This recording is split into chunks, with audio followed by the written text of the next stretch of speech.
একাদশ মহাপুরাণের অন্যতম ভাগবত পুরাণে লেখা আছে, দেবতা ধন্বন্তরীর নাম স্মরণ করলেই নাকি যাবতীয় রোগের নিরাময় হয়। পুরাণ মতে যিনি চিকিৎসাবিদ্যার জনক। কিন্তু সেই ধন্বন্তরী তো আর আমাদের বাড়ি গিয়ে চিকিৎসা করেন না, অসুখে বিসুখে আমাদের পরিত্রাতা ডাক্তারবাবুরাই। কিন্তু সেক্ষেত্রেও বারবার যেভাবে প্রতারণার খবর সামনে আসছে, তাতে প্রতিদিন আমরা আরও বেশি করে উদ্বিগ্ন হচ্ছি।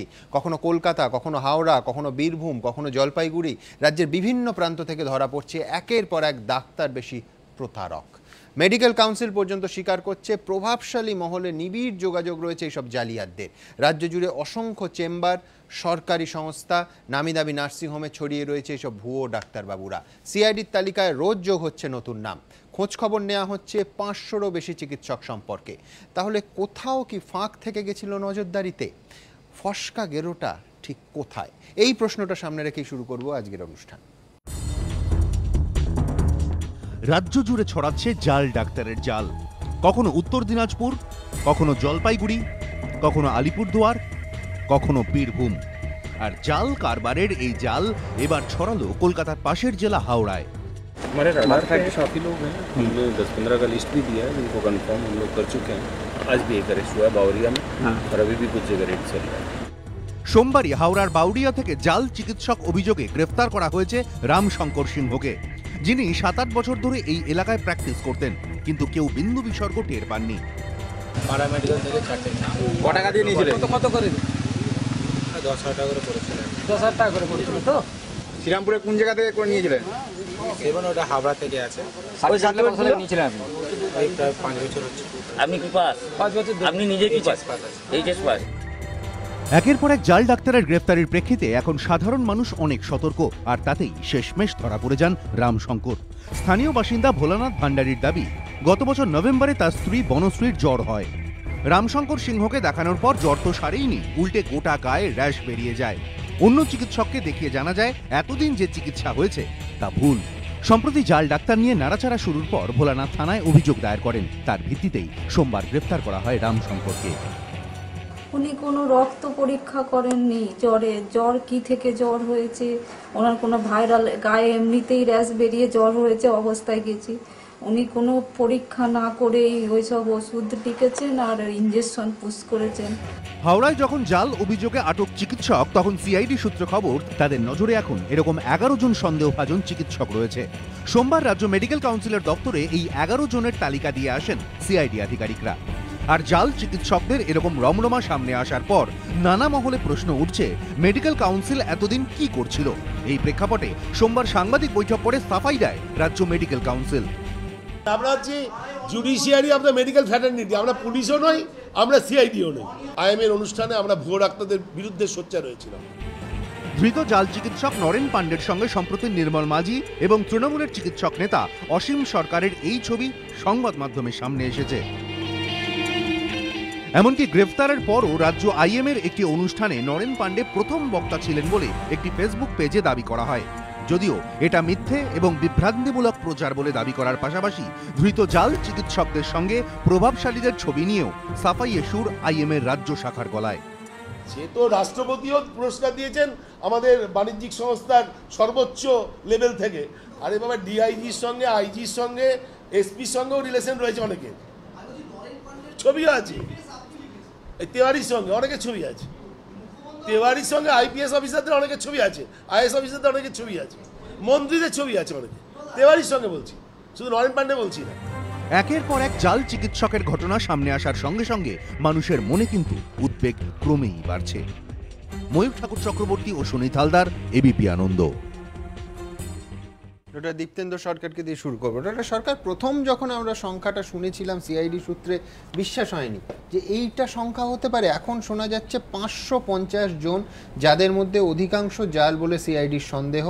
আজকেই 11 জনের নাম তারা পাঠিয়ে দিয়েছেন স্টেট মেডিকেল কাউন্সিলে রেজিস্ট্রেশন নাম্বার চেক করার জন্য। আমি বলছি যে তো ঠক বাঁচতে গাঁ উজাড় হওয়ার জোগাড়, মানে দুদিন পরে শুনবেন যে আপনারা আসল ডাক্তারের সংখ্যালঘু। হ্যাঁ, আমার অ্যাকচুয়ালি বিশ্বাস কিন্তু আমরা আসল ডাক্তাররা সংখ্যালঘুই। তার কারণ হচ্ছে যেটা দেখতে পাচ্ছেন টিপ অফ দ্য আইসবার্গ। 3টে ধাপে এই জালিয়াতিটা চলে। কিরকম?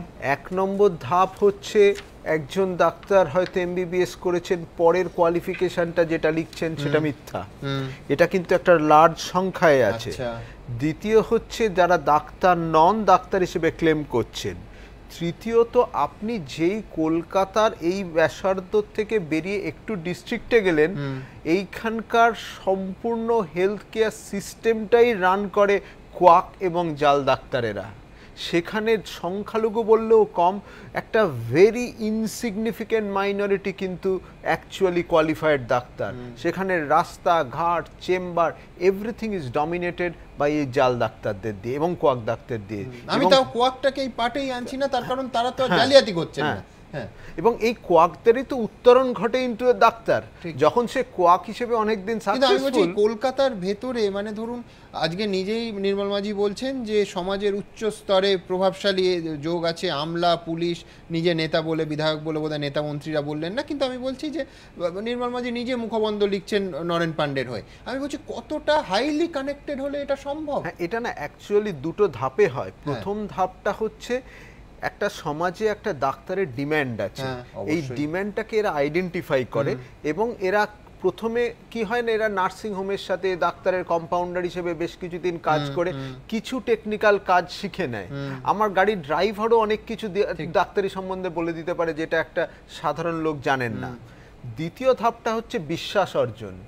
বিশ্বাস অর্জনের ধাপটা 1 নম্বর হচ্ছে এদের কমিউনিকেশন ক্ষমতাটা এত ভালো, এরা এত ভালো মানুষের সাথে কথা বলতে পারে, এত স্মার্টলি ড্রেসড এবং এত সুন্দর কমিউনিকেট করে, একটা বিশ্বাসযোগ্যতা ডেভেলপ করে। এবং এদের ধরুন চেম্বারের মধ্যে যখন 15-20 জন ডাক্তার এই রোগী বসে আছে, ন্যাচারালি বিশ্বাসযোগ্যতাটা স্ট্রং হয়। ঠিক এরপরে এরা যখন প্রাইভেট হসপিটালে গিয়ে অ্যাপ্রোচ করে, হয়তো কখনো অন্ধত্ব বা কখনো চোখ বুজিয়ে থাকা, প্রাইভেট হসপিটাল দেখে যে এর ক্লায়েন্টহুড এত বেশি, নিশ্চয়ই ভালোই হবে এবং অথেন্টিক হবে। অন্ধত্ব পাঠে যাচ্ছি না, আমি চোখ বুজিয়ে থাকা, তার মানে নিশ্চয়ই ইচ্ছাকৃত চোখ বুজিয়ে থাকার বিষয়টা রয়েছে। এখন আমি তো একদম ডকুমেন্ট করে বলতে পারবো না, কিন্তু যেখানে প্রচুর লোক জানেন, এই হাওড়ার ঘটনাটাই ধরুন, যেখানে তার কাকা বলছেন যে আমি কবে ডাক্তার হলো জানি না, সেখানে যে জায়গায় তিনি বসছেন সেই লোকটা জানতে পারে না, হতেই পারে না। একজন ব্যক্তি বিদেশে গেলেন, 5 বছর সেখানে ডাক্তারি করলেন, 3 বছর এমআরসিপি করলেন, অথচ তার পাড়ার লোক জানে না সে 3 বছর বিদেশে ছিল, এটা তো হতে পারে না, এটা তো অসম্ভব। একদম। আপনি হাওড়ার কথা বললেন, আমি দ্রুত একবার দেখে নেব হাওড়ায় যে জালিয়াত আমাদের সামনে এলো তার আসল পরিচয়। Dr. Shubhendu Bhattacharya is being conferred the Dr. Sarkar Allen Shamiji Award. চেম্বারে ঝুলতো রাষ্ট্রপতির হাত থেকে পুরস্কার নেওয়ার ছবি, প্রেসক্রিপশনে জল করত ডিগ্রি, রেজিস্ট্রেশন নাম্বার। এসব দেখিয়ে হাওড়ার শুভেন্দু ভট্টাচার্য চিকিৎসক হিসেবে পসার জমিয়েছিলেন ভালোই। 3 দিন আগে চেম্বারে হানা দিয়ে পুলিশ গ্রেপ্তার করার আগে পর্যন্ত কেউ টেরও পাননি যে শুভেন্দুর এমবিবিএস ডিগ্রিটি ভুয়ো। এমনকি তিনি যে রেজিস্ট্রেশন নাম্বারটি ব্যবহার করতেন তাও অন্যের। এখন এসব জানার পর থেকে রীতিমতো আতঙ্কে স্থানীয় বাসিন্দারা, কারণ তাদের অনেকেই এতদিন বিপদে আপদে এই চিকিৎসককেই দেখিয়েছেন, তার দেওয়া ওষুধ খেয়েছেন। এখন মনে হচ্ছে না জানি শরীরের ভেতরে কি গেছে। রামরাজাতলার একটি অভিজাত আবাসনে থাকেন গার্গী চট্টোপাধ্যায়। একবার স্পন্ডিলাইসিস আক্রান্ত হয়ে শুভেন্দু ভট্টাচার্যর দ্বারস্থ হন। রোগ তো সারেইনি, উল্টে সন্দেহ বেড়ে যায়। সমস্যাটা খুব ভোরবেলায় হয়, তো শুভেন্দু ভট্টাচার্যকেই ডেকে পাঠানো হয়। আমার স্পন্ডিলাইটিসেরই সমস্যা হয়েছিল, কিন্তু আমি ডাক্তার চেঞ্জ করে ফেলেছিলাম। মানে আপনি প্রথমেই বুঝতে পেরেছিলেন যে না ওকে দিয়ে ঠিক মানে আমার কনভিন্সিং ব্যাপারটা আমার হয়নি। একই অভিজ্ঞতার শিকার গার্গীর শ্বশুর অনুপ কান্তি কর্মকারও। আমার গায়ে প্রচুর টেম্পারেচার আর আমি বাথরুম করতে খুব প্রবলেম হচ্ছিল। পরদিন সকালবেলা বলি একদিন ডাক্তার ডাক, তো রোববার ছিল, সেই ডাক্তার এই পাড়ার মধ্যে কাউকে খুঁজে পাচ্ছে না বা কী হলো, আমার ছেলে ওকেই খুঁজে পেয়েছে, ওকে নিয়ে চলে এসছে। উনি বললেন জ্বরের ওই ডেঙ্গু হয়েছে, ডেঙ্গুর থেকে এটা হতে পারে। কিন্তু আমার মানে কোনো রকম টেস্ট না করে শুধু তো 2-4টে বাড়িতে গিয়ে চিকিৎসা নয়, এলাকারই এই ক্লিনিক ও নার্সিং হোমেও নিয়মিত রোগী দেখতেন শুভেন্দু। সপ্তাহে অধিকাংশ দিন তাকে এখানে আসতে দেখা যেত এবং সিস্টার থেকে আরম্ভ করে এখানকার যারা কর্মী প্রত্যেকেই যেটা বলছেন যে দীর্ঘদিন ধরে এখানে তিনি আসছেন এবং এলাকার যে পেশেন্ট তাদের কাছেও নাকি এই ডাক্তারের খুব নাম ছিল। উনি ভুয়ো ঠিকই, কিন্তু আমরা এখনও ওনাকে দেখাতে চাই। অনেক পেশেন্ট পার্টি এখনও এসে বলে যাচ্ছেন মানে ভুয়ো, এটা কেউ জানতো? কেউই জানতো না। আপনার মালিকও জানতো না? একদমই না, কোনোভাবেই জানতো না। আপাতত ধৃত শুভেন্দু জেলা পুলিশের হেফাজতে রয়েছেন। জাল চক্রের পর্দা ফাঁস করতে প্রয়োজনে তাকে জেরা করবে সিআইডি। ময়ূর ঠাকুর চক্রবর্তী, এবিপি আনন্দ। ডক্টর সৌমিত্র দত্তর কাছে আসবে। ডক্টর দত্ত, গত 24 ঘন্টা দুটো ঘটনা যদি নিই, বীরভূমের রামপুরহাটে এবং হাওড়ার বাউরিয়ায়, যেখানে সাধারণ মানুষ সন্দেহ হচ্ছে, আটক করছেন ডাক্তারবাবুকে, পুলিশে খবর দিচ্ছেন, পুলিশ এসে ক্রস চেক করে ভেরিফাই করে দেখছে সত্যি অভিযোগ, পাবলিকের যে অভিযোগ তা একেবারে সত্যি, ভুয়ো ডাক্তার। আমি বলছি সাধারণ মানুষ ধরে ফেলছে, আর কোঠারি, রুবি, বেলভিউ তারা ধরতে পারছেন না, বা হাসপাতাল কর্তৃপক্ষ পাচ্ছেন না, জানি না তারা কি প্রমাণপত্র চাইছেন, সহকর্মী ডাক্তারবাবুরা তারা তো নিমেষে ধরে ফেলার কথা, পাবলিক ধরে পুলিশের হাতে তুলে দিচ্ছে। এটার পেছনে অনেক ব্যাপার আছে। প্রথম জিনিসটা হচ্ছে যে যখনই কোনো হসপিটালে কোনো ডাক্তারকে নিয়োগ করা হয়, মেডিকেল স্টাফিং একটা ডিপার্টমেন্ট থাকে যাদের কাজ হচ্ছে ডাক্তারের কারিকুলাম ভাইটি নেওয়া এবং তারপরে তাদের প্রত্যেকটা রেজিস্ট্রেশন থেকে শুরু করে প্রত্যেকটা সার্টিফিকেটসগুলোকে দেখা এবং সেগুলো যে সত্য সেটা যাচাই করার দায়িত্ব তাদের। এটা এক নম্বর। তাছাড়া কিন্তু তারা নিয়োগ করতে পারে না। 90% ক্ষেত্রে মোটামুটি অ্যাভারেজ হসপিটালসগুলোতে এইগুলো কিন্তু অনেকটা নেগলেক্টেড হয়। আচ্ছা, এবং কোনটার সময় নেগলেক্টেড হয় বিশেষ করে এভারেজ নয় তো, আমি বলছি সেরা হাসপাতাল। আরেকটা জিনিস হয় যেটা হচ্ছে সেটা হচ্ছে লোকাম। রাত্রিবেলা রেজিস্ট্রার এলো না, একটা রেজিস্ট্রার দরকার আজকে রাত্রিবেলা, আজ কাউকে একটা দেখতো, ওর বন্ধু এইভাবে রেফার করলো, সে আসতে শুরু করলো, এবং একবার আসতে শুরু করলো হি becomes a part of that party, ফলে আলটিমেটলি সে ওই জায়গাটায় চলে যায়।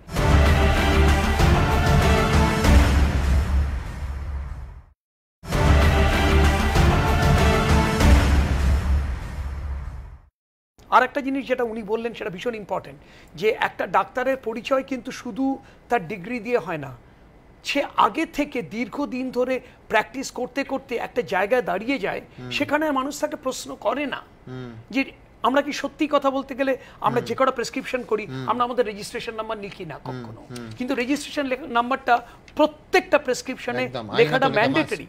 এবং দেখবেন আপনি যে এই প্রেসক্রিপশনে একবার যদি আমরা রেজিস্ট্রেশন নাম্বারটা লিখি, ভুয়ো রেজিস্ট্রেশন নাম্বার লিখে প্র্যাকটিস করার কিন্তু বুকের পাঠা থাকতে হবে না। কিন্তু এই যে ক্ষেত্রগুলো আমরা দেখালাম, প্রত্যেকটা জায়গায় রেজিস্ট্রেশন নাম্বার তারা দিচ্ছেন, এরম নয় যে চাচ্ছেন অন্য কারুর ভুয়ো এই নাম্বার। আমি বলছি সেটা বিচার করার তো যেহেতু তারা কমনলি প্র্যাকটিস করে। দত্ত, আমার ভয়টা খুব অন্য জায়গায়, সেটা হচ্ছে রোগী যখন মানে ডাক্তারবাবুর কাছে গিয়ে তার সার্টিফিকেট দেখতে চাইছে বা তার চিকিৎসাকে চ্যালেঞ্জ করছে, ইট লিডস কালক্রমে it may lead to a social unrest, আরেকটা সামাজিক অস্থিরতা তৈরি হতে পারে, এবং ভরসার জায়গাটা নড়ে গেলে খুব মুশকিল। এবং মানে এটা তো সুস্থ সম্পর্ক নয় যে ডাক্তারবাবুর কাছে গিয়ে আমি বলছি আপনার সার্টিফিকেটটা প্লিজ দেখান, তারপরে আমি নাড়ি দেখাবো। না, এটা সত্যি আরেকটা বাজে জিনিস হচ্ছে এই যে এখন যেহেতু ডাক্তার কমিউনিটিকে একটা মোরাললেস এমন একটা জায়গায় কাট করে দাঁড় করে, তার উপর যদি আবার এইগুলো আসে, এবং যেটা উনি বললেন সেটা অ্যাবসলিউটলি রাইট, যে মানে কোয়াক ডাক্তার তো রয়েছে, সেগুলো নিয়ে আমরা কোনো তর্কই তুলছি না। প্রচুর লোক আছে যারা ডিগ্রি এবং ডিপ্লোমাগুলোকে অন্যভাবে লেখেন। ফর এক্সাম্পল একটা ডিপ্লোমা আছে DMCW, diploma of maternal and child welfare, অনেকে লেখেন DM ব্র্যাকেট দিয়ে দিলেন চাইল্ড ওয়েলফেয়ার। এগুলো অন্যায়, এগুলো পাপ, মানে এরকম যে কত কিছু চলছে, কত রকমের ম্যাল প্র্যাকটিস হচ্ছে। আমি দ্রুত একবার দেখবো যে সিআইডি বিভিন্ন চিকিৎসা সংক্রান্ত সংগঠনগুলির কাছ থেকে, প্রতিষ্ঠানগুলির কাছ থেকে কি চাইছে, কি পাচ্ছে, কোথায় তাদের আপত্তি এবং কোথায় তাদের সন্দেহ। দেখুন, রুবি, বেলভিউ, কোঠারি, কলকাতার 3 নামজাদা বেসরকারি হাসপাতাল, উন্নত মানের চিকিৎসার জন্যই এই স্বাস্থ্য প্রতিষ্ঠানগুলিতে যান সাধারণ মানুষ, আর সেখানেই কিনা নিশ্চিন্তে নির্বিঘ্নে প্র্যাকটিস করতেন এই জাল চিকিৎসকেরা। রুবি জেনারেল হাসপাতালে 1.5 বছর চিকিৎসা করেছেন ধৃত জাল চিকিৎসক কাইজার আলম। বেলভিউতে 13 বছর ধরে চিকিৎসা করতেন আরেক জাল চিকিৎসক নরেন পান্ডে, আর ধৃত জাল চিকিৎসক অজয় তিওয়ারি তো কোঠারি হাসপাতালে 21 বছর ধরে চিকিৎসা করে আসছেন। আর এই প্রেক্ষিতেই নানা মহলে প্রশ্ন উঠছে, এই নামজাদা হাসপাতালগুলিতে এই জাল চিকিৎসকেরা বছরের পর বছর কাজ করে গেলেন কি করে, কিভাবে তারা নিয়োগপত্র পেলেন? তাহলে কি কোথাও স্ক্রুটিনিতে খামতি ছিল? সার্টিফিকেটগুলো কি তাহলে ঠিকভাবে যাচাই করা হয় না? প্রশ্নটা ভাবাচ্ছে সিআইডিকেও, কারণ গোয়েন্দা সূত্র দাবি জাল ডাক্তার অভিযোগে বেলভিউ হাসপাতালের নরেন পান্ডেকে গ্রেফতারের পর হাসপাতাল কর্তৃপক্ষ সমস্ত চিকিৎসকের তালিকা সহ একটি রিপোর্ট জমা দেয়, কিন্তু আশ্চর্যজনকভাবে একজন চিকিৎসকেরও পূর্ণাঙ্গ শিক্ষাগত যোগ্যতা সেখানে লেখা ছিল না। বেলভিউ কর্তৃপক্ষের কাছে এই চিকিৎসকদের যোগ্যতা সংক্রান্ত নথি আছে কিনা তা নিয়েই সন্দিহান সিআইডির আধিকারিকরা। প্রথম দিকে সাড়া পাইনি, 2 মাস পরে দ্বিতীয় দফায় করা হলো, তখনও প্রাইভেট নার্সিংহোম কর্পোরেট হাসপাতালগুলো কোনো গা করছিলেন না। তৃতীয় দফায় ফাইনাল আমরা যখন ওয়ার্নিং নোটিশ দিলাম, তখন একটু নড়ে চড়ে বসলো প্রাইভেট স্বাস্থ্য প্রতিষ্ঠানগুলো। নামজাদা হাসপাতালগুলিতে কর্মরত এই জাল চিকিৎসকদের শিক্ষাগত যোগ্যতা দেখলে ভিড়মি খাওয়ার জোগাড় হবে। ধৃত কাইজার আলম উচ্চ মাধ্যমিক পাশ করেছেন কিনা সন্দেহ। নরেন পাণ্ডে তো মাধ্যমিকের পর আর কোনো ডিগ্রি দেখাতে পারেননি বলে সিআইডি সূত্রে দাবি। অজয় তিওয়ারি জেরায় দাবি করেছেন তিনি বিকম পাস। এই পরিস্থিতিতে প্রশ্ন হলো, এই জাল চিকিৎসকেরা কি হিমশৈলের চূড়া মাত্র? ফেক ডাক্তার গভর্নমেন্ট হাসপাতালে একাংশ সক্রিয়, প্রাইভেট হাসপাতালে তো রমরমা। কোনো ব্যক্তি চিকিৎসক হিসেবে যিনি দাবি করছেন, তার চাল চলন আচার ব্যবহার সম্বন্ধে কোনো রকম সন্দেহ থাকলে অবিলম্বে যেন কাউন্সিলে চিঠি বা ইমেলের মাধ্যমে তারা অভিযোগপত্র জমা করে। সাধারণ মানুষের কাছে আমাদের আহ্বান। কিন্তু সাধারণ মানুষের পক্ষে তো আর চোখে দেখে বোঝা সম্ভব নয় কে জাল আর কে সঠিক। সাধারণ মানুষ বিশ্বাসে ভর করে চিকিৎসার জন্য যান, আর সেখানেই যদি ওত পেতে থাকে জাল চিকিৎসকেরা, তাহলে তো চিন্তার বিষয়। ময়ূর ঠাকুর চক্রবর্তী ও রাজর্ষি দত্তগুপ্ত, এবিপি আনন্দ, কলকাতা।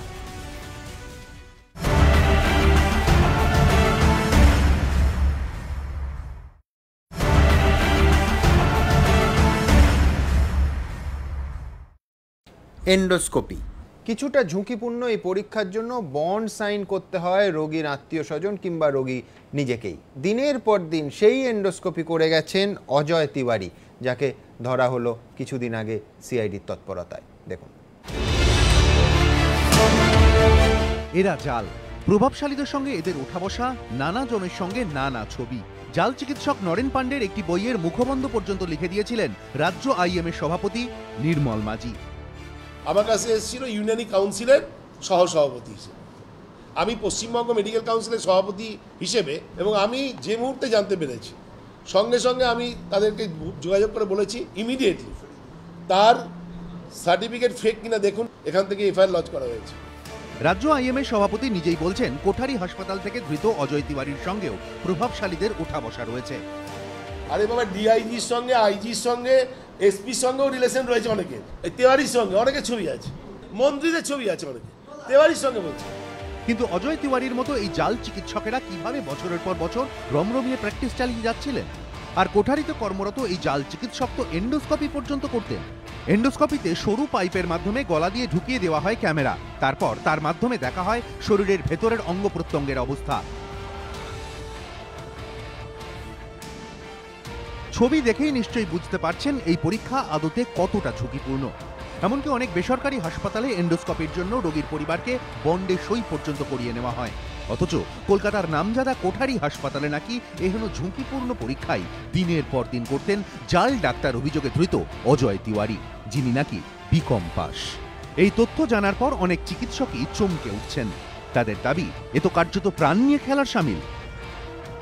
আমরা 15 বছর ট্রেনিং নিয়ে তারপরে আমরা এন্ডোস্কোপি এক্সপার্ট হয়েছি।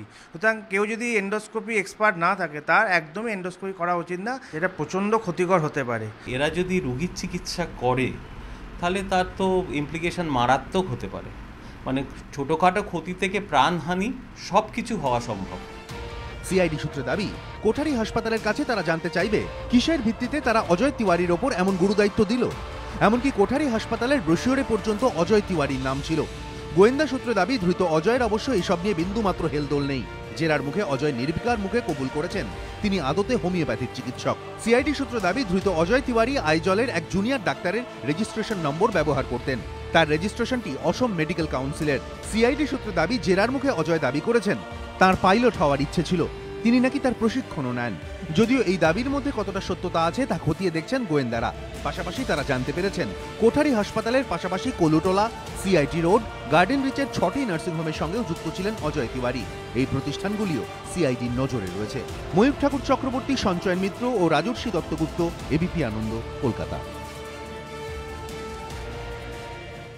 সমিতা, আজকে নির্মল মাঝি বলছেন যে 3বার নোটিশ দিয়েছেন বেলভিউকে রেজিস্ট্রেশন নাম্বার ভেরিফিকেশনের জন্য।